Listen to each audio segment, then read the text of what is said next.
In the last 14 years, I've sold hundreds of homes all over the city. And while you really get frustrated with market reports that talk about the average sale prices of the homes going up in value, you see it may only mean that people are either buying more expensive homes or the fact that 5 mega houses sold last month and increased the market average or the statistic. That's why I created this special report where I talk about the average sales price per square foot. To see if the average sale price per square foot goes up in value, that means people are paying more for houses. Secondly, I like to look at the inventory supply, meaning I like to look at how many homes are available now in different areas versus what sold last month. If you're a buyer, it'd be great to know that if there's 2 times more homes available than sold last month, then you're in a great position to negotiate your best price. Secondly, if you notice as a seller that there's half as many homes available now as sold last month, well, you might be in a good position to get a great price. To help make our stats a little bit more relevant to you, I'm going to divide up the city into different quadrants. We're going to do the inner city, the northwest section, the southwest, and what we're talking is west of Sarcee, because we would consider anything east of Sarcee to be inner city. The deep south, which would be Fish Creek, Chaparral, Mahogany, all of these south areas. And lastly, we'll do the northeast. At the end of the video, we'll go over the whole market so you can compare how your numbers match up with the overall. So for the month of August, we had 272 sold listings that month, and those were an average sale price of $774, and the average price per square foot was $496. Now if we compare that to how last month's sales, we had a very similar month in July, 281 sales, sold a few more. So our sales dropped a little bit in August, people taking time off, I think. Our average sale price was $498. Days on market was a little bit higher in August as well, and $465 was our median price, very close to where it was for August as well. Now we look at how that compared to last year. Sales definitely up. Last year, our median price where most buyers are buying is $421 a square foot. Average sale price last year was $590 was our median price, and $702 was our average sale price. Now the homes bought were about 1,500 square feet on average, actually 1,495 to 1,602 square feet. Now we look at our current supply situation. We have a little bit more than 2 months supply on the market. Looks like a lot of new listings have come up. Now when we look at what sold, our average sale price was $496. Now we look at what's currently available, it's $559. Now our list price, our average list price is $1 million, and our average list price, or buyers were looking to buy, was about $794. So that tells you that these prices, what's left on the market, is predominantly on the higher end of properties, and it's higher, more square footage. It's also bigger too. Now let's look at our inventory. We look at that tells us exactly what I just said. We have 128 listings over 1.5 million, and we only have 15 sales in August. Now we want to look at the market on the lower end here. We can see that it's a very tight race, especially between 450, or actually 350 to 400. We had more sales than we have currently available. So the market for August was really, really strong, right up until we get to, let's just say here, when we get to 800 to 850, then we've got a lot more homes available than sold. You know, if we got about a third more homes available than sold the previous month, that's a pretty active market, and it's pretty reasonable. But once you get to 2 times or more, then you start to see an oversupply. So everything over about 800,000 is looking to be a little bit oversupplied. So now we'll move on to the northwest section. So in the northwest, we had 396 sold listings for the month of August, and we had those sales at about $324 a square foot, and on the low, on the medium, where most buyers were buying, was $302 a square foot. They were buying, most of the buyers were at about $480,000, and homes were listed at $484. Now when we look at July and we compare that, we actually had 411 sales. So the sales are pretty close for between July and August, and those sales were at $301. So the very, very similar sales price per square foot. Now let's look at last year. So our price is definitely up. Geez, median price was up $20, $21 a square foot on the median, and what are we looking at here? About 25, 30, almost $30 on the average price per square foot. So definitely prices up for August compared to last year, but then of course this year all the prices have been up. Now we look at what our inventory supply is and compare that to last year. We can see our last month we've got 674 listings currently available, about a third more than sold last month. So the inventory is actually in really kind of good shape there, and the price per square foot is between 313 and 344, which looks like it's a little bit above where everything else is at. So there's going to be some sales here because this median price is still 313 and the average price was 324, which means that we're still going to get some good sales happening in September if the buyers stay there. But what's left in the market is a little bit bigger than previous homes, and of course it's a little bit higher priced, which means that the buyers are looking for, were last month looking for properties between about 484 and 520 on average. Now they're, as far as what they can find, all those prices are a little bit higher. Now we look at what's available as inventory. We can see that in this a couple of price groups here, we got 25 sales in between 300 and 350, and we have 9 available. That means that really the houses in this price group sell really quick. If you're a buyer looking in this price range, you need to act fast. Same with 300 to 350 to 400, and I'm going to say same with 450 to 400 to 450. This group here, all of this all the way up until we get to 600 to 650. Now that group is a little bit of a, that's quite a bit of a gap, and these groups here, there's not that many available, so it looks like here that's about a third more than was available. So it means that once you jump over the 600,000 or $550,000 line, then we get some bigger gaps here, as far as meaning there's more homes available than sold the previous month. And of course on the high end, no sales over 1.5 million, 7 listings. We've got no sales, well, we've got no sales until we hit 1.2. So anybody's got a home in the higher end in the Northwest is going to have some trouble getting that sold. Now we're going to move to the southwest section. We're talking west of Sarcee, Aspen, these areas, Signal Hill, and so forth. Moving along to the southwest, 71 sold listings in the month of August, and they were priced at $331 and to $352 a square foot.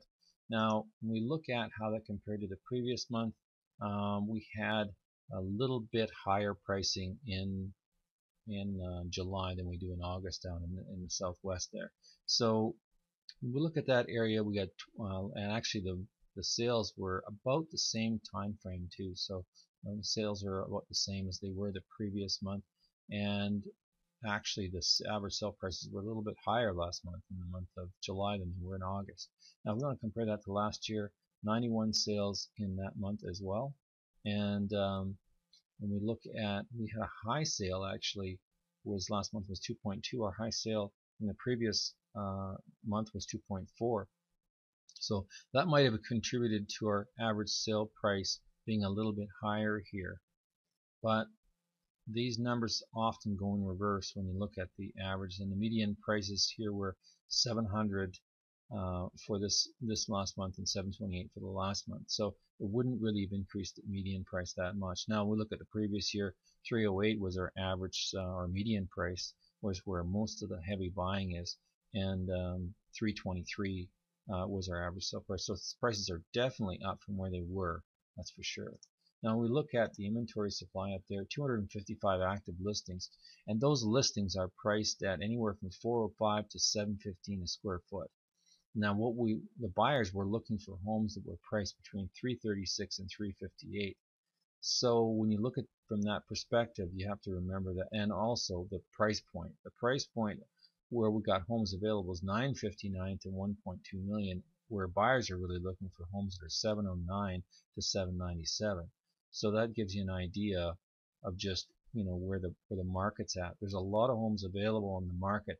They're just way ahead of where the buyers are really looking to buy homes. Now when you look at what's really happening as far as inventory, this is probably a pretty good indicator here. We had 3 sales over 1.5 million. We have 58 available. So the market is really, really oversupplied on the top end. And then when you get down on the lower end of things, you'll find that it's very, very close. A little surprised at 550 to 600 being, 16 available and 4 sales. But when you look at 600 to 650, it's a very, very close race here. And then when you actually get on the higher end, we start to see that there's a lot more available than there are buyers. And now we'll move to the Deep South. Evergreen, Silverado, Cranston, Mackenzie-Town, all these south areas.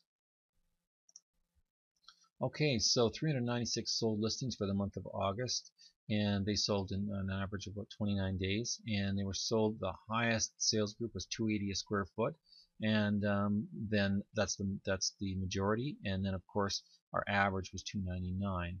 Now buyers were buying homes at about 1,600 square feet. Now we look at July, how that compared to, we actually had more sales, almost 60 sales more in July than we actually had in August, so that's definitely a big change. And the prices actually in August were a little bit higher.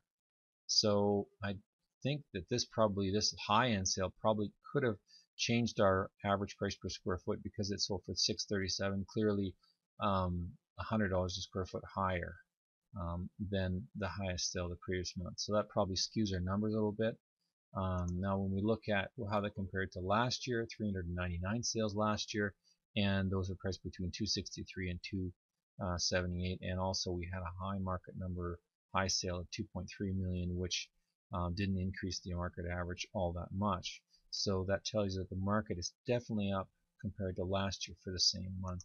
Now we look at our inventory supply, we can see that we have 715 listings available, a little bit less than 2 months supply, and the pricing on that is $298 to $325 a square foot.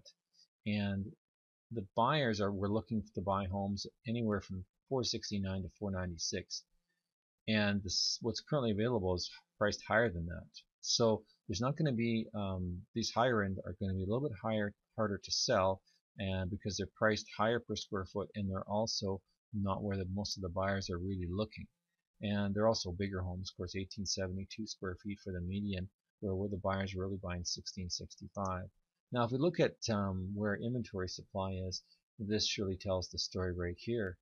So this is where the buyers were at. The buyers were 300 to 350, 350 to 400, and there's more that's sold last month than there is currently available. So any of the listings are really, really selling quickly. And I would say that up to 450 they're selling quickly too.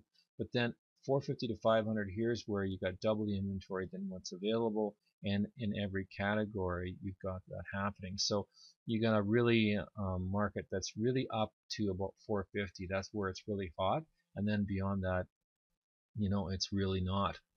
That's basically where we're at with the South. And next we'll look at the northeast section of the city. Okay, so for the northeast we had 270 sold listings, and they were priced between $299 a square foot and $302, but the median was the largest sale group at $299 a square foot. Now when we look at how that compared to July, 308 sold, so almost 40 more sales for that month, and those were very similar in price. Looks like $295 a square foot was the price on the median, and $299 was the average. So this, well, looks like we got a high sale. Looks like our sale price was a little bit higher, but this high-end sale didn't contribute to that.